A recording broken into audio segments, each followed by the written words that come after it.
السلام عليكم ورحمة الله وبركاته.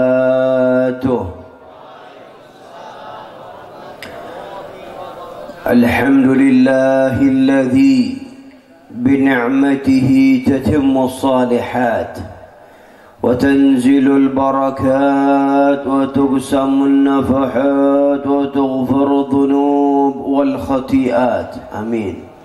اللهم اغفر ذنوبنا واستر عيوبنا واكشف كروبنا واجعلنا من المتعلقين بحبيبك محمد صلى الله عليه وسلم برحمتك يا أرحم الراحمين. والصلاة والسلام على سيد سادات سيدنا وحبيبنا وشفيعنا وقرة أعيننا سيدنا محمد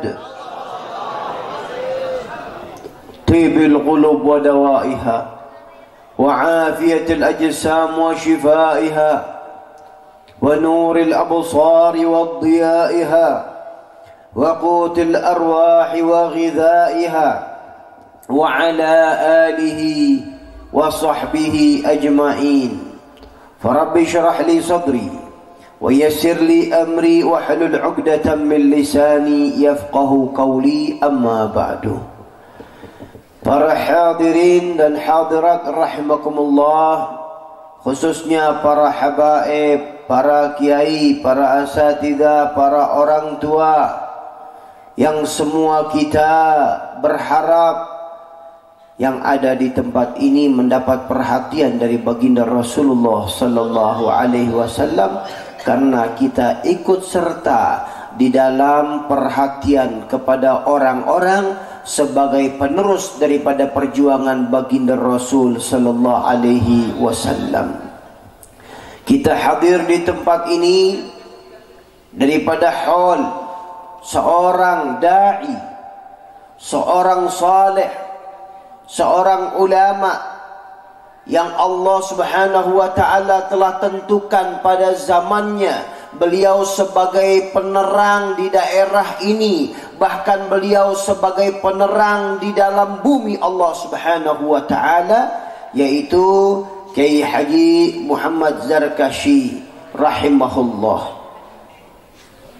Allah Subhanahu wa taala yang menghadirkan kita pada saat ini.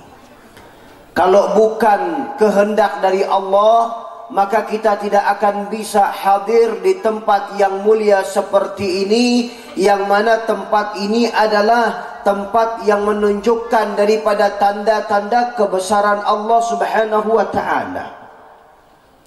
Tanda-tanda kebesaran Allah Subhanahu wa taala kepada hamba-hambanya, Allah jadikan hamba itu sebagai penerus daripada kekuatan dan kemuliaan Sayyidina Muhammad sallallahu alaihi wasallam. Kekuasaan, kemuliaan semua dari Allah Subhanahu wa taala dan hanya milik Allah. Allah berikan kemuliaan itu kepada baginda Rasul sallallahu alaihi wasallam. Maka beliau sallallahu alaihi wasallam menerangkan umat, memberi petunjuk kepada umat, membuka hati umat sehingga mereka hidup dalam keadaan nikmat dan ada rasa kedekatan kepada Allah. Maka kebesaran yang ada pada baginda Rasul sallallahu alaihi wasallam setelah beliau tidak ada, maka diteruskan oleh para sahabat radhiyallahu anhum, yang mereka para sahabat membawa bendera kebesaran baginda Rasul sallallahu alaihi wasallam, yang mereka para sahabat membawa akhlaknya Rasul sallallahu alaihi wasallam, yang mereka para sahabat meneruskan sirnya Rasulullah sallallahu alaihi wasallam. Kebesaran-kebesaran yang Allah berikan kepada Rasul maka diteruskan oleh para sahabat, demikian terus-terusnya oleh para tabi'in, oleh para tabi'ut tabi'in, dan kepada para ulama generasi setelahnya meneruskan perjuangan Rasul sallallahu alaihi wasallam, yang mereka ulama bukan sekedar ilmu, bukan sekedar ilmu yang mereka bawa, akan tetapi sirnya Rasul sallallahu alaihi wasallam yang ada pada mereka.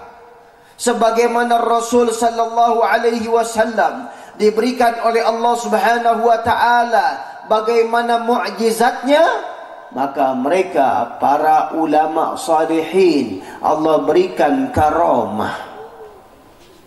Allah berikan karamah dari tangan mereka, yang karamah sebagaimana dalam kitab Zubat dikatakan wal auliya dzawi karamatin rutab. Para wali yang mereka mempunyai tingkatan-tingkatan di dalam mempunyai karamah. Maka demikian penerus Rasul sallallahu alaihi wasallam, dan mereka bisa diberikan oleh Allah Subhanahu wa taala kelebihan dan keutamaan dan keistimewaan, tentunya bukan dari hasil yang enak. Tentunya terlebih dahulu mereka susah payah, terlebih dahulu mereka bersusah payah mujahadah di dalam melawan hawa nafsunya, maka mereka diangkat oleh Allah Subhanahu wa taala menjadi orang-orang yang istimewa.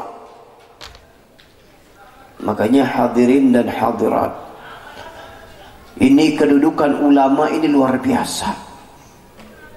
Kedudukan ulama luar biasa.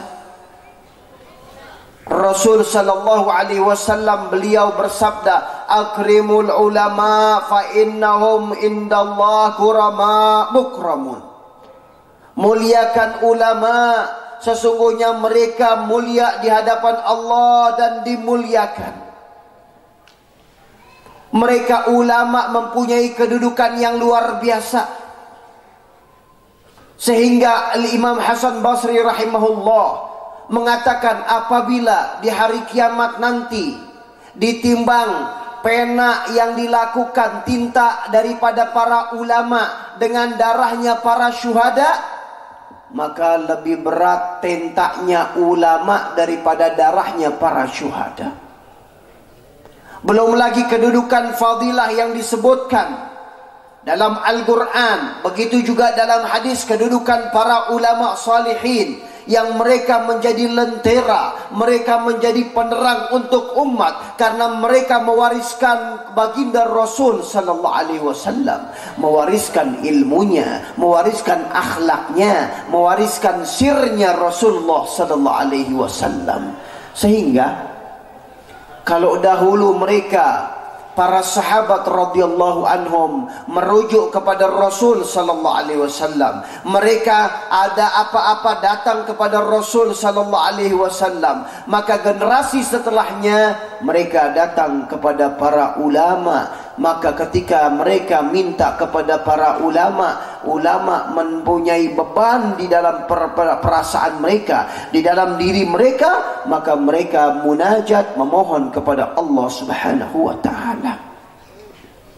Ini pewaris, bukan sekedar ilmu, tapi sebagaimana Rasul sallallahu alaihi wasallam dahulu beliau sangat sayang kepada umat, maka demikian ulama mereka sayang kepada umat. Sebagaimana Rasul sallallahu alaihi wasallam dahulu sebagai berkhidmat kepada umat, beliau sebagai pengayom umat, begitu juga ulama penerus daripada Sayyidina Muhammad sallallahu alaihi wasallam, maka mereka pun penerus daripada Rasul di dalam mengayomi umat, di dalam memperhatikan umat Sayyidina Muhammad sallallahu alaihi wasallam.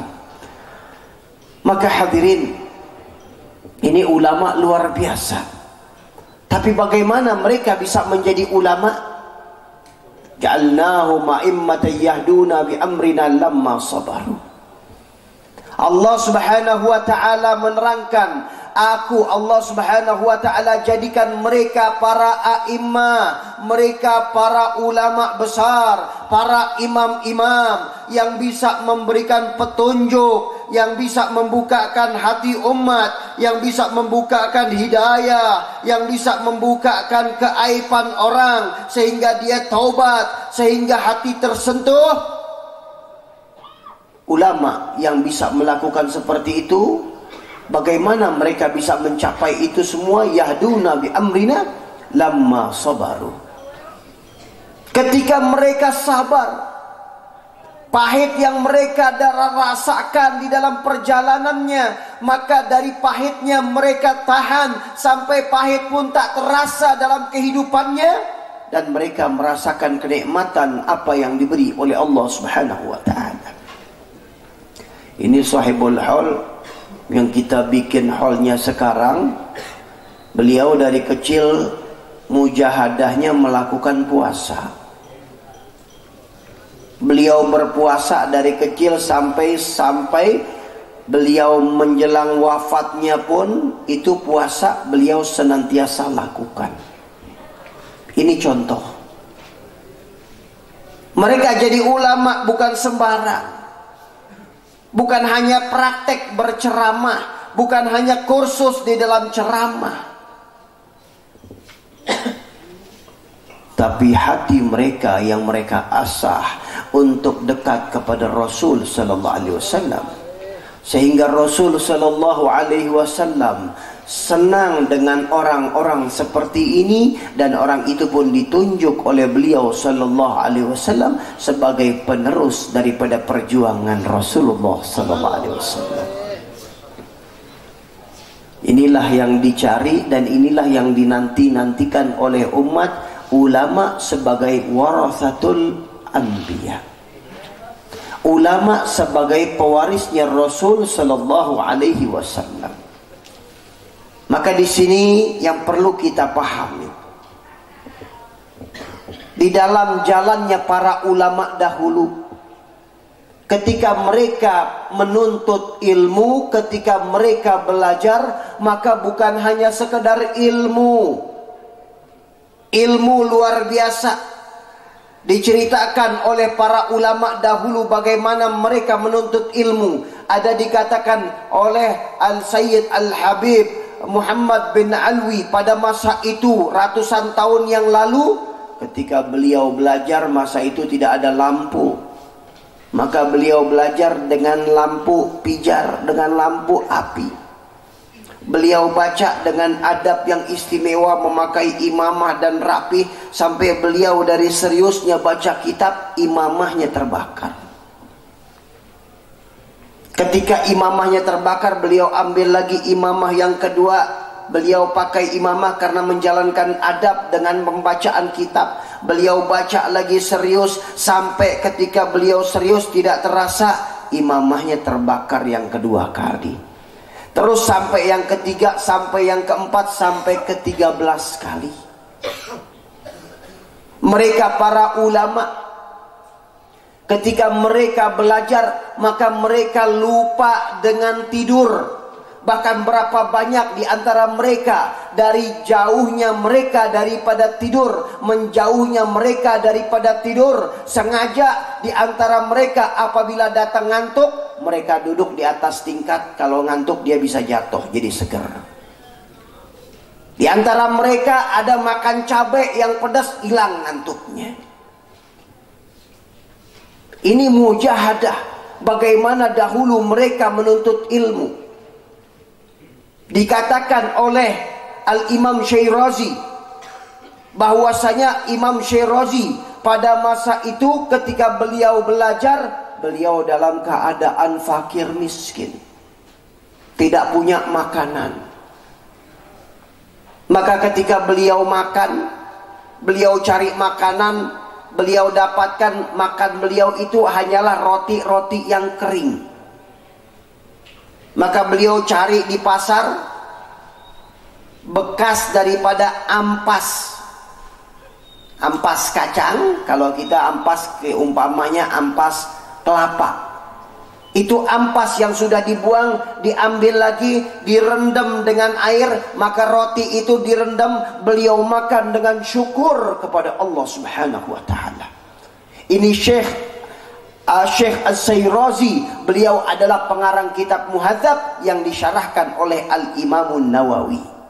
Beliau pengarang kitab Tanbih, beliau pengarang kitab-kitab lainnya dalam mazhab Syafi'i. Yang pada waktu itu diriwayatkan ketika beliau belajar, maka sebelum beliau baca kitab dengan gurunya, terlebih dahulu 100 kali beliau baca di rumahnya sendiri. Setelah belajar dengan gurunya, 100 kali beliau ulang pelajaran yang dipelajarinya. Apabila ada satu syair dalam kitab itu, maka beliau cari syair ini dari mana. Misalnya syairnya ternyata dari Burda, beliau cari kitab Burda, beliau hafal kitab Burda dari awal sampai akhirnya. Ini ulama kita dulu. Ini gambaran bagaimana ulama-ulama kita dulu. Bagaimana mereka menghafal Al-Quran, bagaimana mereka menghafal hadis, bagaimana mujahadah mereka melawan hawa nafsunya. Al-Habib Hasan bin Saleh Al-Bahr, beliau pada waktu itu berdua dengan Syekh Abdullah bin Smir. Syekh Abdullah bin Smir ini adalah ayah daripada pengarang kitab Safinatun Najah. Dari kampungnya beliau datang ke Terim untuk belajar. Ketika beliau belajar, beliau tawakal, enggak punya makanan. Beliau jalan masuk ke Terim. Apabila beliau dapatkan makanan, beliau makan. Apabila beliau tidak dapatkan makanan, maka beliau berpuasa. Maka ketika itu pernah ada seorang menjamin beliau, karena dilihat ini kesian orang yang belajar, maka sudah, kamu saya jamin makannya. Setelah berjalan waktu, maka Al-Habib Hasan bin Saleh Al-Bahr mengatakan, wahai saudaraku, berkata kepada kawannya, dulu gurunya, akhirnya menjadi muridnya, Syekh Abdullah bin Smir. Aku lihat karena kita sudah bergantung kepada orang di dalam mencari makanan ini, maka aku lihat ini keberkahan dalam ilmu kita berkurang. Maka sekarang saya niatkan, saya akan tinggalkan itu semua, bergantung kepada Allah Subhanahu wa ta'ala. Ini ulama-ulama kita. Makanya hadirin, gak gampang, tidak mudah. Mereka ini ulama, dikatakan ulama lautan dalam ilmu. Al-Imam Syafi'i, bagaimana keilmuan beliau, bagaimana kehebatan ilmu beliau yang istimewa, yang sulit untuk diungkap. Karena daripada kecerdasan, daripada akalnya beliau hafal Quran umur 7 tahun, umur 9 atau 10 tahun hafal kitab Muwatta, hadis Imam Malik yang diriwayatkan dari Imam Malik dalam kitab Muwatta'nya. Dan Imam Syafi'i itu kalau ngapal, itu lembaran yang pertama, lembaran yang keduanya ditutup. Kenapa? Karena kalau matanya ngelihat ke yang kedua, nanti yang kedua dihafal lagi. Beliau takut tidak berurut, jadi beliau tutup. Kenapa? Karena kecerdasan beliau di dalam menghafal. Ini ulama, ini baru sedikit yang kita ceritakan daripada mereka, cerita para ulama salihin, bagaimana mereka menuntut ilmu, bagaimana yang dihasilkan oleh mereka di dalam ilmu mereka. Maka ilmu mereka adalah lautan. Apabila mereka berjalan, maka kita berjalan. Tapi bukan sekedar ilmu. Yang namanya ulama bukan sekedar ilmu. Kalau hanya sekedar ilmu, banyak hadis Rasul sallallahu alaihi wasallam yang memberikan wanti-wanti, yang memberikan peringatan. Man izdada ilman wa lam yazdad hudan, lam yazdad indallah illa bu'dah. Siapa orang yang bertambah ilmu tapi tidak bertambah hidayah, tidak bertambah petunjuk, tidak bertambah petunjuk untuk tawadhu, tidak bertambah petunjuk untuk akhlak, tidak bertambah petunjuk untuk cahaya dalam hatinya, tidak bertambah petunjuk untuk melakukan kebaikan, tidak bertambah petunjuk untuk berani berderma, tidak bertambah petunjuk untuk menjadikan sadar terhadap dosa, maka lam yazdad indallah illa bu'da. Tidak bertambah hakikat sebenarnya untuk orang tersebut kecuali bertambah jauh dari Allah Subhanahu wa taala. Bahkan dalam hadis akhwafu ma akhafu ala ummati minad dajjal ad-du'at ala abwabi jahannam. Sesuatu yang aku lebih takutkan terhadap umatku daripada dajjal adalah mereka para da'i yang mengajak kepada pintu-pintu jahannam. Mereka berdakwah, mereka berceramah, mereka mengajak umat, tapi hati umat menjadi gelap. Hati umat yang datang tadinya bagus, dengar ceramah jadi buruk sangka kepada fulan, jadi jelek hatinya, jadi tertutup, jadi tambah sombong, jadi merasa dirinya paling benar, jadi dirinya merasa paling hebat. Maka itu adalah bentuk daripada tipuan syaitan. Yang seperti ini adalah da'i tapi mengajak orang ke dalam pintu jahannam, na'udzubillah. Maka dari itu, dalam tahapan menjadi ulama-ulama dahulu, ini maaf saya jelaskan seperti ini agar kita tahu siapa ulama. Beda kalau hanya penceramah berceramah selesai. Kalau penceramah bisa kursus. Ini ulama yang dikatakan warasatul anbiya. Maka mereka para ulama ketika belajar, maka mereka juga mensyaratkan bukan sekedar belajar, tapi juga mereka mensyaratkan adanya melawan hawa nafsu untuk menjalankan adab. Makanya kalau dulu-dulu ada seorang datang kepada Imam Ahmad bin Hanbal. Ketika orang itu datang kepada Imam Ahmad bin Hanbal mau belajar, ahlan wa sahlan, terbuka lebar. Tapi ternyata disiapkan air pada masa itu di malam hari. Ketika beliau bangun subuh, dilihat air nggak berubah. Maka Imam Ahmad bin Hanbal mengatakan, mohon maaf saya tidak bisa menerima kamu. Bagaimana saya mau percaya kamu membawa amanat dari Rasul sedangkan kamu sendiri tidak memperbaiki dirimu. Malam nggak ibadah, nggak diterima. Ini ulama-ulama dulu. Maka mereka mensyaratkan daripada anak-anak asuhnya, anak-anak muridnya untuk melawan hawa nafsu. Al-Imamul Ghazali ketika beliau belajar pada masa itu dapat tugas, di antara tugasnya adalah mencuci batu istinja kawan-kawannya. Kalau istinja sebelum pakai air pakai batu dulu. Ini batu dikumpulin. Setelah dikumpulin, siapa bagian nyucinya? Bagian nyucinya adalah Imam Ghazali. Gak gampang. Lawan nafsu.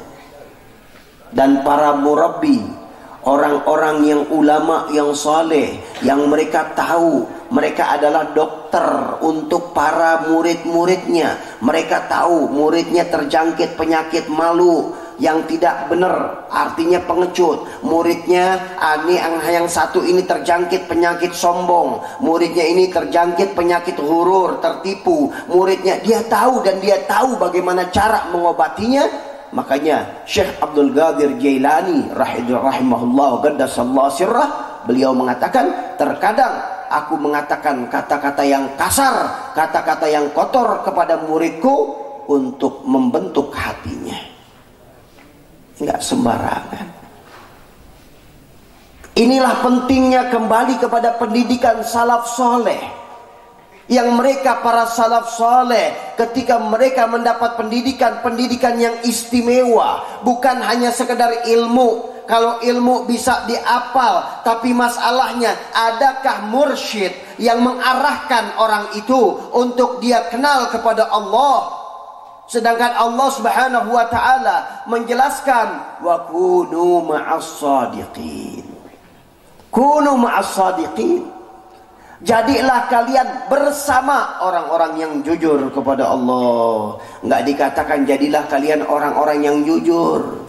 Untuk orang-orang yang setia, yang benar, konsisten, jujur kepada Allah, ini susah kalau enggak ngikutin sebelum-sebelumnya. Maka daripada pendidikan ulama-ulama dahulu, ketika murid-muridnya belajar, maka murid-muridnya diperintahkan untuk melawan hawa nafsunya. Maka mereka menjalankan untuk melawan hawa nafsunya. Di antaranya saya punya guru al-alim al-allama al-arif billah Al-Habib Zain bin Ibrahim bin Smith hafizahullah. Ketika beliau belajar mujahadah, beliau itu makan cuman ditakar sekepel. Untuk ngecilin perut beliau minum semacam air tajin. Itu begitu. Dan apabila beliau senang dengan satu makanan, beliau dihidangkan makanan itu, maka apabila timbulnya adalah dari keinginan nafsunya, beliau tinggalkan makanan itu. Al-Habib Syekh Umar Muhdar bin Abdurrahman As-Segaf, beliau sangat senang dengan korma, maka beliau 3 tahun enggak makan korma. Kenapa? Ngelawan nafsunya. Takut kalau makan korma itu hanya bukan sunnah, tapi nafsu yang bermain. Sampai seperti itu. Al-Habib Muhammad bin Ahmad Al-Habsyi Sahib Al-Sya'ab, beliau senang korma. Sampai kalau beliau makan korma, itu kakinya bisa ketutup dengan biji korma. Tapi ketika beliau makan, dihitung 1 korma 1 rakaat. Ini mujahadah. Ini mujahadah, ngelawan hawa nafsu dari mereka. Kalau seseorang telah berhasil melawan hawa nafsunya, baik di antara mereka melakukan puasa, kayak Sahibul Haul, begitu juga mujahadah-mujahadah lainnya, waro, berhati-hati. Banyak di antara mereka, bahkan ada ulama ketika mereka di Mekah, mereka puasa, maka buka puasanya dari berhati-hatinya mereka makan pasir. Takut makan yang haram, takut makan yang syubhat. Jadi hadirin dan hadirat rahimakumullah, kalau tarbiyah, pendidikan, kembali kepada bagaimana pendidikan para ulama dahulu, bagaimana para salihin dahulu mereka terdidik, maka yakin Indonesia insya Allah akan kembali ke dalam kejayaannya. Amin. Karena tarbiyah daripada mereka para ulama yang melahirkan dahulu para pejuang-pejuang Indonesia, yang mereka berjuang luar biasa. Kita dengar dulu ada Syekh Abdul Samad Al-Falembani, Syekh Abdul Samad Palembang. Beliau belajar di Mekah luar biasa. Akhirnya ketika beliau balik, beliau dengar di daerah Thailand pada masa itu sedang jihad antara Melayu dengan Siam. Maka beliau pun terjun, beliau ikut jihad di jalan Allah, dan beliau mati dalam keadaan syahid. Kalau kita pernah dengar Syekh Abdul Samad Al-Falembani, itu beliau ada di Thailand, makamnya ada di sana. Beliau luar biasa, mati dalam keadaan syahid. Demikian para ulama, berapa banyak mereka ahli tasawuf yang mereka memimpin daripada perjuangan. Ini kalau kita berdasarkan menjalankannya sesuai dengan apa yang dijalankan oleh mereka para ulama. Ulama itu adalah pilihan Allah. maka gerakan-gerakan yang digerakkan oleh Allah Subhanahu wa taala kepada mereka, yang Imam Al-Haddad mengatakan setiap ulama Allah Subhanahu wa taala jadikan mereka melakukan sesuai apa yang pantas di dalam zamannya. Maka para ulama lah yang membawa pembaharuan sesuai dengan hidayah, sesuai dengan petunjuk ilham yang diberikan oleh Allah Subhanahu wa taala.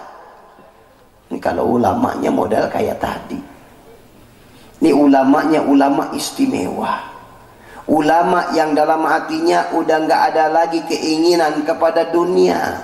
Ditawarkan 1 triliun nggak mau. Yang diinginkan adalah bagaimana kemaslahatan umat, bagaimana kebaikan umat.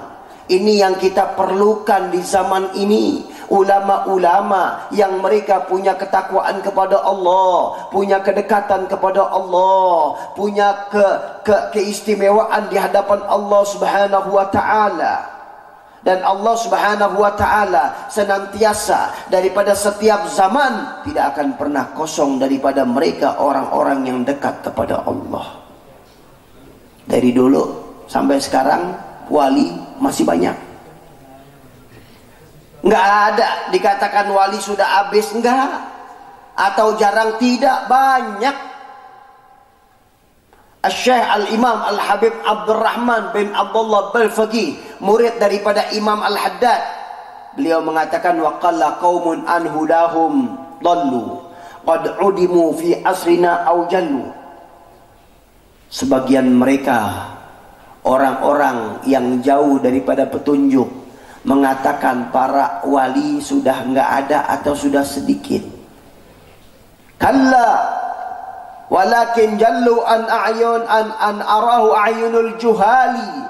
Tidak demikian, akan tetapi mereka tidak bisa dilihat oleh pandangan mata orang-orang yang bodoh. Mereka banyak nutupin diri. Kenapa? Karena kalau kita tahu dia fulan wali, wali kayak begitu, akhirnya kita celak, kita yang celaka. Teringat guru saya Habib Zain, beliau mengatakan di zaman ini hati orang ini sekarang banyak hati yang ingkar. Kalau dalam dulu orang-orang dulu hatinya hati yang banyak nerima, hati yang baik sangka. Tapi bicara tentang para aulia tidak kosong. Mereka banyak dan mereka punya kedudukan. Cuma mereka adab kepada Allah Subhanahu wa taala. Apabila mereka sanggup untuk mengeluarkan karomah, mereka sanggup untuk menghancurkan yang perlu dihancurkan, tapi mereka tidak akan melakukannya kalau tidak ada izin dari Allah. Makanya diriwayatkan ada seorang wali Allah besar, dia mampu untuk mengeluarkan karomah.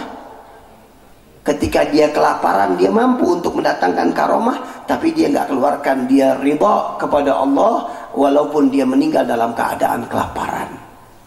Padahal dia mampu. Ini kelasnya para aulia salihin. Aulia pandangannya berbeda. Pandangan yang mereka cari adalah bagaimana kedekatan kepada Allah. Tambah mereka merasakan kesusahan yang ada, maka tambah mereka merasa dekat kepada Allah Subhanahu wa taala. Karena yang didapatkan daripada orang-orang saleh daripada bencana itu adalah sebagaimana Rasul sallallahu alaihi wasallam bersabda, seorang yang mendapatkan bencana itu adalah yang paling berat adalah mereka para nabi, tsummal amsal fal amsal, kemudian generasi kemudian yang setelahnya. Jadi kalau para nabi itu mereka yang paling dapat ujian, paling banyak.